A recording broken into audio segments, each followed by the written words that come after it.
So a lot of young Africans believe that the global institutions like the World Bank, IMF, World Trade Organization, and so forth are there to enable the West to take advantage of Africa and other developing countries. What's your take on this? Okay. I think that as we said earlier in this discussion, you really give us a lot of insight on this blame game. Okay. And which I share. You see, IMF, World Bank, other institutions. Now, these were post-World War II institutions. Okay. After the Second World War, the world realized that, look, the League of Nations was too political. Let's get other, with the UN, let's get other economic handles. That will help. So that whenever we have defeated our enemies, that is the victors of the Second World War. Whenever we defeated our enemies, we cannot integrate them back into society. Economically. So that was how come we came to have this. Now, Africa, I think that we should be very frugal or discreet. And this is in respect of how our monies are spent by politicians. You know, currently in Ghana, we have one of the largest governments since the Fourth Republic in 1992. Wow. And why? At the presidency, we have thousands of people there. Okay. At the ministries, we have hundreds of ministers. I mean, until recently, there were 120. What? And yes, and a whole lot, the expenditure, and a whole lot. I don't understand. We had our president charter flights, very expensive flights of over around 16,000 euros an hour. And that flight, whenever he's not going anywhere, is on our tarmac. Meanwhile, we have a presidential jet that operates fine. Wow. But the private jet has a bigger size. Or it maybe, and you know, one time, one minister was called to come and justify that. And whether it was a slip of tongue or something of the sort, he said the president, for instance, cannot bath in the current presidential jet that we have. You can just imagine. So the African leader wants to bath in a plane. Now, does he live there? That is it. It can just happen. After that, you can Google it. And because then I like factual argument. So he leaves his hotel, he leaves his house, he lives anywhere he is. You can have a bath in the plane. In the sky. Now we have this. This is an example. And look, I'm proud of my country and all that, but leadership shouldn't be this way. So if you have such expenditure, you are walking your way to the IMF. Yes. Where you wouldn't want to be. Okay.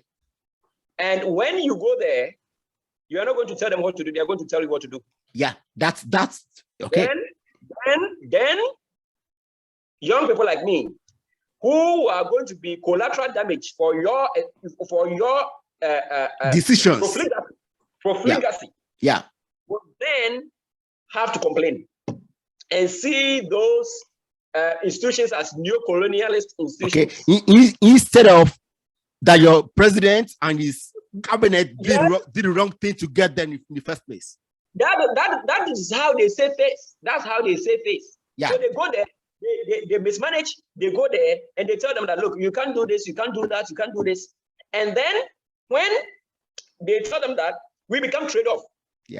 Employment freeze employment. If someone tells your government to freeze employment, you are definitely going to look at the person who is telling your government. You're not going to look at what your government did. And so actually, you see, Fidel, last week during the unveiling of President Obama and Michelle's portrait in the White House, she told a little story that when they host events in the White House, the food that people eat, Michelle and Obama pay for it. Of course, I know. And people don't know that. Yes, this was mentioned. It had been said in an earlier article. I think one Guardian article or some sort. This was mentioned. Yeah. I didn't listen to the interview you are talking about, but then I've read this before. Okay. That they paid for it. Yeah. See, I learned about this in 2009 when I was working in State Street Global Advisors. My boss in London, she attended an event in the White House during the Bush era. Okay. So when he came back, and I was having a meeting with him and some other people, so he was telling us about that event, and he told us that the president actually told them not to eat too much because he will pay for that food. Yes. So that's the first time I heard about that. Because that's their guest. Yeah. That's the first family's guest. You feed your guest. Now in Ghana, does the president pay? So the state pays. It will be an abomination to say the president should pay for that. Okay. And it's cut across the continent. Yeah. That's the reason why when they tell us these things, they are not ashamed to tell us. Yeah. That we need to cut our coats according to our size. The current president of Zambia is doing fantastic. He's taking commercial plane every now and then. Good. When he came to office, he was asked to go for a new fleet of cars. And the old ones, after 2 years, they are what? So he should go for a new fleet. He told them that, are the old ones moving? They say yes. Are they at any rate? They said no, but just that, it doesn't befit you. I said no, it befits me. and so that is it. And in fact, he's cut a lot of costs, and it's helping the country. The presidency consumes money like a whirlpool takes, materials on its way. It just consumes money. And this money can create jobs. Yeah. These monies can build infrastructure. These monies, the Auditor General of Ghana recently brought out a report. And sir, when you see the report, you don't understand. You will not understand. Over 17 billion worth of cash gone. And we are going for just about 2 billion or something from IMF. And you don't understand. I don't know, but maybe we have to work harder. See, our politicians, our politicians are using these global institutions as their get out of jail card to their electorate. Okay.